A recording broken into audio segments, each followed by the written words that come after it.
First at 4, as parents and coaches debate whether sports should be happening this school year. For some youth leagues, there is no question. Despite the pandemic, a number of San Antonio sports organizations are gearing up for their fall season. Eyewitness News reporter Jaleesa Irizarry shares with us why some leagues say it is okay to play.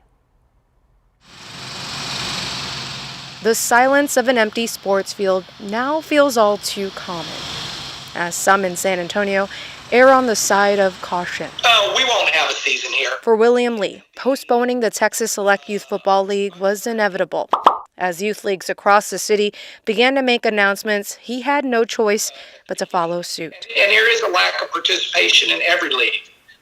Parents are not putting their kids in harm's way. Having any youth sports is just another obstacle. An obstacle some San Antonio leagues seem to have overcome. It's been a journey, including Dave Voth's. But the outcome was the best that we could possibly have imagined. Voth's 210 Flag Football League just completed their summer season and have already started registration for the fall. And we've had a huge number of people actually looking to sign up their kids for the fall. Sign-ups for a season that may look different than others. Voth's League implemented safety guidelines, including providing masks for all coaches, referees, and players, as well as temperature checks, health screenings, and even regularly swapping out and disinfecting footballs and flags during play.